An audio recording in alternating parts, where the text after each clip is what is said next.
بڑا عابد زاہد بنتا تھا۔ جب فرشتوں نے اس کا نام اعمال کھولا تو اس میں نیکی کا کہیں نام و نشان نہ تھا۔ جو بزرگ سلوک کی راہ پر گامزن ہوتے ہیں ان کی توجہ عموماً باطن پر زیادہ ہوتی ہے، جبکہ عام لوگ ظاہر داری کو ہی سب کچھ سمجھتے ہیں اور بظاہر نیک کام کرتے ہیں، حالانکہ ان میں سے بہت سے لوگوں کا باطن سیاکاری پر مائل رہتا ہے۔ خدا پرستوں کی ظاہری حالت خراب خستہ رہتی ہے۔ اگر صرف مخلوق سے ہی عزت کرانی ہے تو ظاہر داری کا زہد کافی ہے، خواہ باطن کتنا پراگندہ کیوں نہ ہو۔ حضرت با یزید بسطامی رحمۃ اللہ علیہ کا قول بڑا قیمتی ہے کہ میں منکر کے مقابلے میں مرید سے زیادہ ڈرتا ہوں۔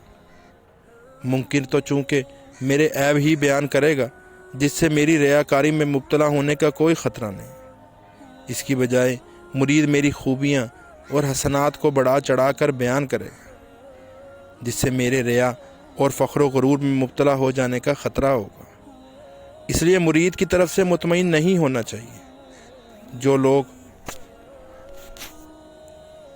جو لوگ اللہ تعالیٰ کے ولی، قطب، غوث و ابدال ہیں، وہ بارگاہ خداوندی کے ادنا غلام اور بدنہ بے دام ہوتے ہیں۔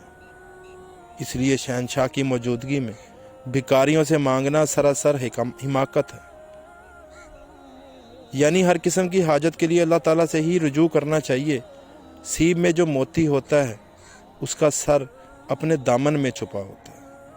اس طرح جس شخص کے پاس کوئی کمال ہوتا ہے اسے جھک کر اور چھپ کر رہنا ضروری ہے۔